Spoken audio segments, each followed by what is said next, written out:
जय हिंद प्यारे दोस्तों, आप सभी को आपके अपने हाइड्रेटेड कोचिंग सेंटर में स्वागत है। मैं उम्मीद करता हूं आप सभी जहां भी होंगे अच्छे होंगे, बेहतरीन होंगे। दोस्त, आज का जो थ्योरम लेके आए हैं अति बेस्ट थ्योरम है। इन सभी थ्योरम आपको बोर्ड एग्जाम में देखने को मिलेगा, आ सकता है। कैसे बनाओगे वह सभी जान लो।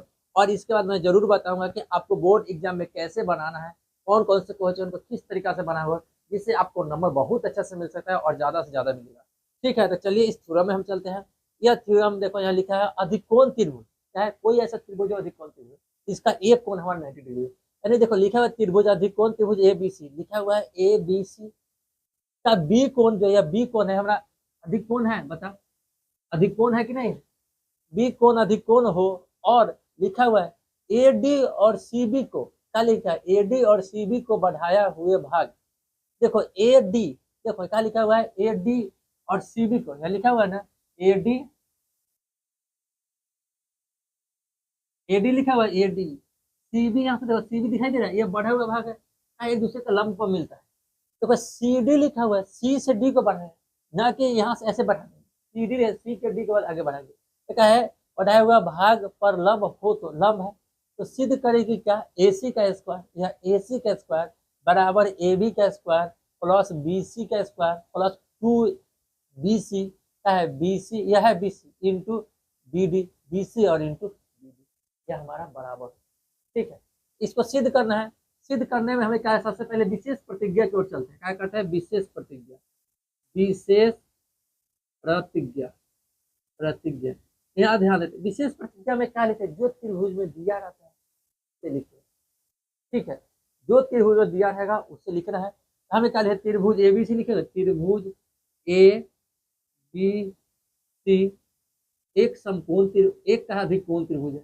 अधिक कोण त्रिभुज है, कोण त्रिभुज है। क्या अधिक कोण त्रिभुज हो गया?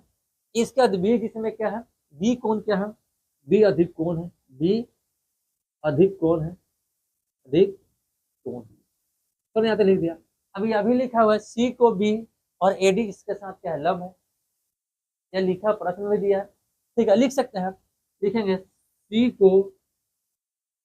सी बी को बढ़ाया, बढ़ाया और एडी पर क्या है? लंब है, लंब। चलिए, तो हमें क्या करना है? सिद्ध करना है। हमें यह लिखना होगा, सिद्ध करना है। देखो इन सभी थ्योरम बहुत ही इंपॉर्टेंट है। इन सभी थ्योरम को हमें समझना होगा और इसे सिद्ध कर देते हैं। तो आप जब यह बना लोगे, समझ लोगे, तो बोर्ड एग्जाम में लिख पाओगे। कुछ ऐसी प्रक्रिया है, उस प्रक्रिया को फॉलो करोगे तो आपको अच्छे तरीका से मैथ में नंबर मिल सकता है और मिलेगा। बस उसको फॉलो करना हो। ठीक है, हमें सिद्ध करना है। हमें क्या लिखना है? ए सी का स्क्वायर जो हमारा होता है, ए सी का स्क्वायर बराबर, यह लिखा हुआ है ए बी का स्क्वायर और प्लस में क्या होगा? बी सी का स्क्वायर या बी सी का स्क्वायर प्लस में 2BC, क्या होगा? 2BC और इंटू का लिखेंगे या बी डी, क्या लिखा है? B D. यही हमें सिद्ध करना है। हमें इतना तो चल देंगे, कोई दिक्कत नहीं। यहाँ तक हो गया। अब आगे चलते हम उपपत्ति से लेकर चलेंगे। क्या चलेंगे? उपपत्ति, उपपत्ति से। इसमें क्या है वो ध्यान देना। इसमें कैसे चलेंगे वो ध्यान देना। अब समझते हैं। इसे देखो त्रिभुज, क्या त्रिभुज? यहाँ ध्यान से ध्यान दे, ए या सी और डी एक त्रिभुज बन रहा है। ये त्रिभुज है, जैसे यह लंब पड़ गया तो ए सी डी जो दिखाई दे रहा है, यह क्या समकोण त्रिभुज है? यह एक समकोण त्रिभुज है। देखो ठीक से, 90 डिग्री पड़ते ही वह समकोण हो जाता है। यह क्या है? एक समकोण त्रिभुज। लिखेंगे त्रिभुज, क्या लिखेंगे? ए सी डी एक क्या? एक समकोण त्रिभुज, समकोण त्रिभुज है, त्रिभुज है। जब समकोण त्रिभुज है तो बताओ यहाँ आप सभी, जब यह समकोण त्रिभुज है तो पाइथागोरस प्रमेय लगा सकते हैं। पाइथागोरस प्रमेय क्या कहता है वो बताना। पाइथागोरस प्रमेय लिख सकते हैं, पाइथागोरस प्रमेय, ये ध्यान देना। अच्छा, पाइथागोरस प्रमेय क्या कहता है? कर्ण का स्क्वायर जो होता है, लंब का स्क्वायर और आधार के स्क्वायर के योग के बराबर होता है। यह जो हमारा कर्ण हो गया, यह हमारा आधार हो गया। यहाँ से सी से डी आधार है और ए डी हमारा लंब है। इन दोनों का स्क्वायर का जब जोड़ेंगे तो इसके स्क्वायर के बराबर होगा। होगा, इसे करते हैं। देखो लिखते हैं AC के स्क्वायर बराबर का लिखेंगे CD और यहाँ AD, यहाँ AD का स्क्वायर और प्लस में CD का स्क्वायर, ये तो हो जाएगा। बताओ यहाँ तक किसी को दिक्कत? कोई दिक्कत नहीं। CD का यहाँ स्क्वायर लिख देते हैं। चलिए ये हमारा समीकरण क्या हो गया, समीकरण इसे 1 मान लेते हैं। फिर इसके बाद ध्यान दें, इसके बाद हम क्या इस त्रिभुज के लेके चलते हैं। इस त्रिभुज देखो क्या, यह कौन सा त्रिभुज एकदम बताना, एकदम बताना आप सभी कि यह कौन सा त्रिभुज है। एकदम इसी त्रिभुज को देखो, यह त्रिभुज क्या समकोण त्रिभुज है? यह भी तो समकोण त्रिभुज है। तो यहाँ लिखेंगे, यहाँ लिखा त्रिभुज का, लिखें त्रिभुज A B और D क्या है, A या B D में देखो यहाँ क्या है, D एक समकोण त्रिभुज, D समकोण है, समकोण है। एंगल D क्या है, समकोण है। जब D समकोण है तो हमारा यह देखो AB, ये दिखाई दे रहा है, AB का स्क्वायर, BD का स्क्वायर और AD का स्क्वायर। AB का स्क्वायर जो होगा BD और AD के स्क्वायर के योग के बराबर होगा।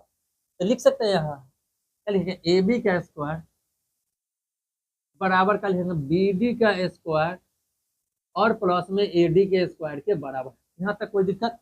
इन सभी के अनुसार देखो हमें सिद्ध क्या करना है, AC का स्क्वायर। यहाँ देखो AC का स्क्वायर है। अब यहाँ समझना इधर प्रयास करना, इसमें हम क्या करने जा रहे हैं, ठीक। यहाँ सोचने समझने प्रयास करना। यहाँ पे देखो यहाँ यह है और यहाँ है, यह हमें समीकरण से 2 दे सकते हैं। जब समीकरण 2 देंगे यह समीकरण 1 है, ठीक है। अब इसे समझो, यहाँ हमें समझना है यह जो AC स्क्वायर लिया है, AC स्क्वायर, तो AC स्क्वायर लिया हुआ है ना, AC स्क्वायर बताना। AC समीकरण 1 से लिखेंगे, क्या लिखेंगे, समीकरण क्या होगा, समीकरण 1 से क्या होगा, समीकरण 1 से। अब इसमें बताना AC स्क्वायर चाहिए, AC स्क्वायर बराबर हमारा AD का स्क्वायर और प्लस में क्या है, CD का स्क्वायर।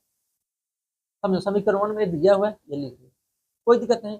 अब हमें क्या चाहिए, AD क्या है हमारा, AD यहाँ, और यहाँ देखो यहाँ क्या लिखा। अब इसके बाद हमारा क्या लिखा है, AD के बाद CD हमारा पूरा यह है। इस CD के जगह पे क्या हम CB और BD का स्क्वायर लिख सकते हैं। देखो यहाँ समझे क्या, यह AC के जगह AC स्क्वायर और यहाँ हमारा AD की जगह AD छोड़ देते हैं, AD स्क्वायर। अब यहाँ देखो इसको यूज करेंगे, पहले यहाँ ध्यान देते हैं। CD देखो यहाँ C से D है, इसके लिए क्या है, इसको और इसको जोड़ सकते हैं, इन दोनों को एक साथ नहीं भी लिख सकते। क्या CB के लिए लिख सकते हैं CB और प्लस में BD, इन दोनों का होल स्क्वायर नहीं कर सकते हैं। CB या और BD, इन दोनों को हम जोड़ेंगे, इन दोनों का मान पूरा यह CD नहीं होता है, यही CD, इसके और यहाँ लिख दे। अब इसको क्या करेंगे, A प्लस B के होल स्क्वायर पर तोड़ेंगे। क्या तोड़ सकते हैं इसे, A प्लस B के होल स्क्वायर पर CB और BD का स्क्वायर, जो होल स्क्वायर इसको A प्लस B के होल स्क्वायर तोड़ सकते हैं। हाँ तोड़ सकते हैं, ध्यान में समझने का प्रयास करना आप सभी। AC स्क्वायर जो है हमारा AD का स्क्वायर प्लस में CB लिखो चाहे BC लिखो, ऐसे लिख सकते हैं, का स्क्वायर प्लस में BD का स्क्वायर प्लस में 2 इंटू BC यहाँ BC इंटू BD लिख सकते हैं, ऐसे लिख सकते हैं। अब यहाँ बताना इन सभी में हमारे पास क्या बची है, AD का स्क्वायर प्लस में BC का स्क्वायर। अब बताना हमारे पास यहाँ जो लिखा हुआ है AD BC हो गया। फिर यहाँ देखो यहाँ बताएं, अब समझे हैं हमें क्या चाहिए, देखो पहले चेक करो, यहाँ का AB चाहिए ना, और यहाँ BC चाहिए। हमें BC तो मिल गया, अब AD यहाँ लिखा हुआ है और यहाँ लिखा है क्या BD, क्या लिखा है BD प्लस में। देखो अब हम समझाना चाहते हैं क्या हमारा जो चाहिए BC और CD, यहाँ देखो 2 BC और CD दिया हुआ है, यहाँ तक प्राप्त हो गया। हमें यहाँ से देखो यह BC चाहिए, BC प्राप्त, केवल AB चाहिए, AB कहाँ से आएगा, इधर बताना आप सभी AB कैसे आएगा, थोड़ा सा सोचो, दिमाग लगाओ, हो जाएगा। समझो यहाँ जो AC लिखा है AC स्क्वायर तक चलेगा। अब देखो हमें क्या चाहिए, पहले ध्यान दो, AC की जगह AC लिखा हुआ है, AB के देखो AB का मान नहीं ना लिखा है, छोड़ दिए, BC लिखा है BC लिख दिए, और देखो यहाँ BD है BD लिख दिए। इसमें का जो डाटा है इसके अनुसार समझो, यहाँ यह पूरा जस्ट को उतार दिए। फिर यहाँ देखो 2BC इंटू BD यहाँ तक लिख दिए, कोई दिक्कत नहीं। जो चीज जस्ट के तरह से पहले उतारे, अब उतारे तो यहाँ समझने प्रयास करना। हमें AC चाहिए, AC है। अब हमें इसके बाद क्या चाहिए, हमें AB चाहिए, मगर इसमें AB कहीं नहीं है, AB कहीं तो छोड़ देते हैं। क्या हमें BC है, BC चाहिए, BC है। इसको हमें यह चाहिए, ध्यान रखना बाकी हमारा ये पूरा डाटा चाहिए और यहाँ हमारा पूरा हाई डाटा है। अब हम इन दोनों के साथ कहीं ना कहीं किसी न किसी तरीके का संबंध है, ठीक है। इन दोनों को हमें एक साथ कहीं ना कहीं इसको जोड़ना होगा और बाकी इसको बदलना होगा। अब देखो, क्या हम इसको हमें लिखना है, हम इस बी डी को यहाँ लिख देते हैं, बी सी को उधर लिख देते हैं, क्या लिख देते हैं, यहाँ बी डी लिख देते हैं, बी डी स्क्वायर, और बी सी यहाँ लिख देते हैं, B C square, B C square. अब यहाँ समझो, इन दोनों का स्क्वायर मिलाओ इस चित्र में, इस चित्र में मिला ना, इस चित्र में क्या लिखा हुआ है ध्यान देना, यहाँ पे जो ए डी लिखा हुआ है, ए डी का स्क्वायर या ए डी स्क्वायर है, ए डी स्क्वायर नेक्स्ट देख लेना। ये बी डी जो लिखा है, या बी डी स्क्वायर है, देखो यह लंब हो गया और यह हमारा आधार हो गया। लंब और आधार का स्क्वायर का योग जो होता है, क्या वह कर्ण के स्क्वायर के योग के बराबर नहीं होता है? होता है। इसे नहीं बोल सकते यह कर्ण का स्क्वायर के बराबर होगा। अब इतना को हम क्या लिख सकते हैं, इतना को हमें करेंगे ए सी स्क्वायर बराबर, जो हम लिखेंगे इतना को क्या लिख सकते हैं, जरूर बताओ आप सभी, इतना क्या लिख सकते हैं?